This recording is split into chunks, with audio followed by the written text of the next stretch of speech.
सविताकै आमा र बहिनी उल्टै पक्राउ, घटनामा भयो सावित्राको एन्ट्री। सविता भण्डारी प्रकरण बारे बल्ल डीएसपीले डरलाग्दो खुलासा। यो अन्तिम रातमा यस्तो समेत भएको रहेछ। पुरा भिडियो हेर्नु होला। नमस्कार दर्शक बिनहरू, हामी सावित्रा भण्डारीको फलोअप रिपोर्ट तपाईलाई प्रस्तुत गर्दै आइरहेका छौं। हामीलाई सब्स्क्राइब गर्नु भएको छैन भने सब्स्क्राइब गरी हामीसँग जोडिनु होला र तपाईलाई मन पर्यो भने शेयर गर्नु होला, लाइक गर्न चाहिँ नभुल्नु होला र हेरिसकेपछि मात्रै मनमा लागेका ती कुराहरू कमेन्टमा लेख्नु होला। हामी पछिल्लो क्रममा सावित्रा भण्डारीको रहस्यमय मृत्युको फलोअप रिपोर्ट तपाईलाई प्रस्तुत गर्दै आइरहेका छौं। हामीलाई अन्तिमसम्म हेरेर साथ दिनु होला। चितवनकी सविता भण्डारी घटनालाई लिएर प्रहरी कार्यालय अगाडि बवाल भएको छ। प्रहरीले केहीलाई पक्राउ समेत गरेको भिडियोमा देख्न सकिन्छ। घटनालाई प्रहरीले हलुका ढंगले लिएको र अनुसन्धान फितलो रहेको आरोप लगाउँदै सविताका माइती र उनका समर्थनहरू प्रहरी कार्यालय घेराउ गर्न गएको देखिन्छ। उनीहरूले नाराबाजी गरेका छन्। प्रहरीले सावित्राको आमा र बहिनी र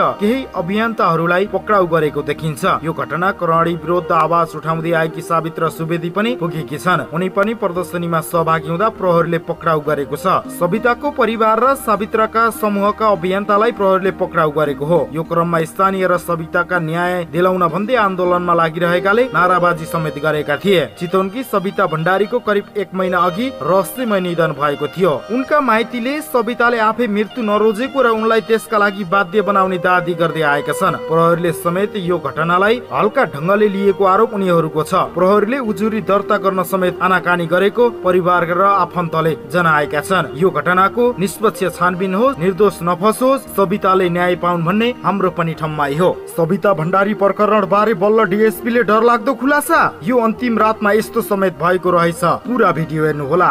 आफ्नै ससुराले गोप्य अंगहरूमा छुने जस्ता नराम्रा हरकत गरेका भिडियोहरू एकाएक मिडियामा आएका छन्। परिवार भित्रै असुरक्षित बनेका छन् नेपालका महिलाहरू भन्दै धेरैले यो घटनाको विरोध गरिरहेका छन्। आफ्नै बुहारीमाथि कुदृष्टि लगाउने ससुरालाई देशव्यापी रूपमा कडा कारबाहीको माग भइरहेको छ। यद्यपि घटना निकै रहस्यमय रहेकाले प्रहरीले अनुसन्धान गरिरहेको छ। के हो त वास्तविकता, त्यो आउन भने अझै बाँकी रहेको छ। सविता भण्डारीको माइती पक्षले हत्या नै गरेको हो भन्दै न्यायको माग गरिरहेका छन्। घटनाको प्रकृति हेर्दा आफै गरेको आत्महत्या होइन भन्दै देश तथा विदेशमा रहने धेरै नेपालीहरूले चौतर्फी विरोध गर्दै आइरहेका छन्। बुहारीलाई ससुराले छोरीको रूपमा हेर्नुपर्ने तर आफ्ना छोरी सम्मान बुहारीलाई पटक पटक दुर्व्यवहार गरेपछि सहन नसकेर यस्तो भएको भन्ने आकलन पनि धेरैले गरिरहेका छन्। सबैले आफ्नो धारणा यतिखेर व्यक्त गरिरहेका छन्। वास्तविकता के हो भनेर तपाईलाई हामी फलोअप रिपोर्ट प्रस्तुत गरिरहेका छौं। हामीलाई अन्तिमसम्म हेरेर साथ दिनु होला। आफ्नै ससुराले बुहारीको गोप्य अंग छुनु जस्ता नराम्रा हरकत गरेका भिडियोहरू एकाएक मिडियामा आइरहेका छन्। परिवार भित्रै असुरक्षित बनेका र नेपालका महिलाहरू भन्दै धेरै यस घटनाको विरोध गरिरहेका छन्। आफ्नै बुहारीमाथि कुदृष्टि लगाउने ससुरालाई देशव्यापी रूपमा कडा कारबाहीको माग भइरहेको छ। यद्यपि घटना निकै रहस्यमय रहेको प्रहरीले अनुसन्धान गरिरहेको छ। के हो त वास्तविकता, त्यो आउन बाँकी नै रहेको छ। सविता भण्डारीले माइती पक्षको हत्या नै गरेको हो भन्दै न्यायको माग गरिरहेका छन्। घटनाको प्रविधि हेर्दा आफैले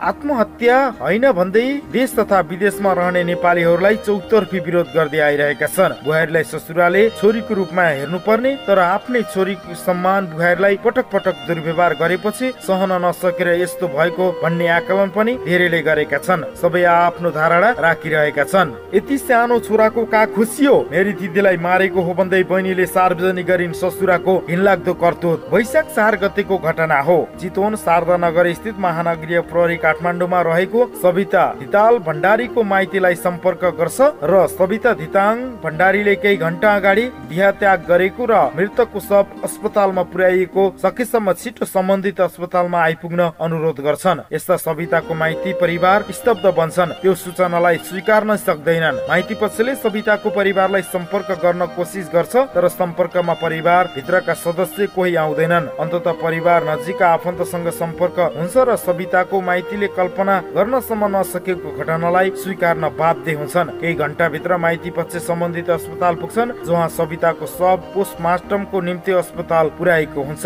सविताको माइती पक्षका अनुसार जहाँ प्रहरीले उनीहरूलाई सबैको फोटो खिच्न मात्रै होइन राम्रोसँग अन्तिम पल्ट हेर्न समेत दिन्छ। 28 वर्षीय सविता चितवन स्थित शहीद स्मारकबाट एचएमडी विषयको अध्ययन पूरा गरेर बीबीएस विषयमा अध्ययनरत थिइन्। अध्ययनमा अब्बल सविताले कलेज मात्रै कामको अवसर समेत मिलेको थियो तर उनले त्यो अवसरलाई स्वीकार गरिनिन्। कारण सविता बाहेक कलेजका साथी वा अन्य कसैलाई थाहा नदै मृतक सविताले कलेज किन एक साथी अनुसार उक्त साथीको घरमा सविता आउने जाने गर्थिन्। सविताको उक्त परिवारमा निकै आत्मीय सम्बन्ध रहेको थियो। त्यस्तै यो घटनाले केही समय अघि सविता ती साथीको घरमा गएकी थिइन्। उक्त साथीका अनुसार त्यो दिन सविताको शरीरमा नील डामहरू देखेर उनले के भयो भनेर सोधिन्। सविताले जवाबमा श्रीमान उहाँले हिजो रक्सीको नशामा होस गुमाउनु भयो, सविताले यति मात्रै भनेकी थिइन्। सविताका कलेजका अन्य साथीहरू अनुसार सविता निकै आत्मविश्वास स्वभावकी थिइन्, पढाइमा अब्बल नै थिइन्। विदेश जाने होइन आफ्नो देशमा केही गर्नुपर्छ भन्दै साथीहरूलाई हँसाउँथिन्। उनले मृत्यु अगाडि उनले यस्ता केही आधारहरू समेत छाडेकी छिन् जसलाई प्रमाण मानेर हेर्दा सहजै अनुमान लगाउन सकिन्छ उनी माथि आफ्नै घर परिवारमा मानसिक यातना दिइरहेको थियो।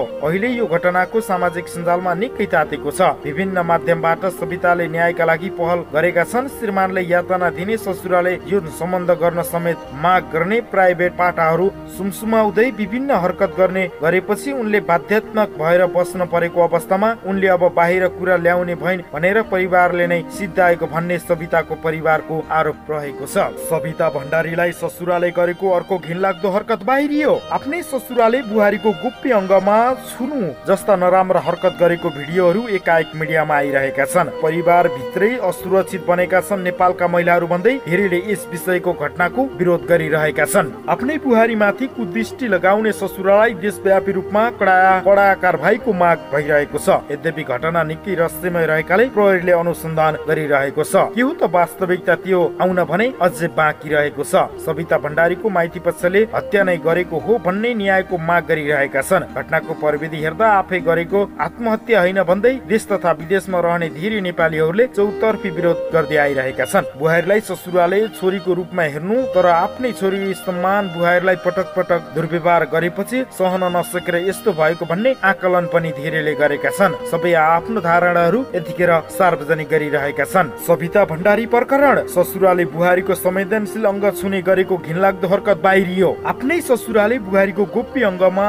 छुने जस्ता नराम्रा हरकत गरेका भिडियोहरू एकाएक बाहिर आइरहेका छन्। परिवार भित्रै असुरक्षित बनेका छन् नेपाल महिलाहरू भन्दै धेरैले विरोध गरिरहेका छन्। आफ्नै बुहारीमाथि कुदृष्टि लगाउने ससुरालाई देशव्यापी रूपमा कडा कारबाहीको माग भइरहेको छ। यद्यपि घटना निकै रहस्यमय रहेको प्रहरीले अनुसन्धान गरिरहेको छ। सविता भण्डारी प्रकरण, ससुराले बुहारीको संवेदनशील अङ्गमा छुने गरेको घिनलाग्दो हरकत बाहिरियो। आफ्नै ससुराले बुहारीको गोप्य अङ्गमा छुने जस्ता नराम्रा हरकत गरेको भिडियोहरू एकाएक मिडियामा आइरहेका छन्। परिवार भित्रै असुरक्षित बनेका छन् नेपालका महिलाहरू भन्दै धेरैले यस विषयको घटनाको विरोध गरिरहेका छन्। आफ्नै बुहारीमाथि कुदृष्टि लगाउने ससुरालाई देशव्यापी रूपमा कडा कारबाहीको माग भइरहेको छ। यद्यपि घटना निकै रहस्यमय रहेको प्रहरीले अनुसन्धान गरिरहेको छ। के हो त वास्तविकता त्यो आउन बाँकी नै रहेको छ। सविता भण्डारीको माइती पक्षले हत्या नै गरेको हो भन्दै न्यायको माग गरिरहेका छन्। घटना प्रविधि हेर्दा आफै गरेको हत्या होइन भन्दै देश तथा विदेशमा रहने नेपालीहरूले चौतर्फी विरोध गर्दै आइरहेका छन्। बुहारीलाई ससुराले छोरीको रूपमा हेर्नुपर्ने तर आफ्नै छोरी सम्मान बुहारीलाई पटक पटक दुर्व्यवहार गरेपछि सहन नसकेर यस्तो भएको आकलन धेरैले गरिरहेका छन्। सबैले यतिखेर आफ्नो धारणा सार्वजनिक गरिरहेका छन्। वैशाख 4 गतेको घटना हो यो। चितवन शारदानगर स्थित महानगरीय प्रहरीले काठमाडौँमा रहेको सविता धिताल भण्डारीको माइतीलाई सम्पर्क गर्छ र सविता धिताल भण्डारीले केही घण्टा अगाडि देह त्याग गरेको र मृतकको शव अस्पताल पुर्याइएको सकेसम्म छिटो सम्बन्धित अस्पतालमा आइपुग्नु अनुरोध गर्छ। यस्ता सविताको माइती परिवार स्तब्ध बन्छ। त्यो सूचनालाई स्वीकार नै सक्दैन। माइती पक्षको सविताको परिवारलाई सम्पर्क गर्न कोसिस गर्छ तर सम्पर्कमा परिवार भित्रका सदस्य कोही आउँदैन।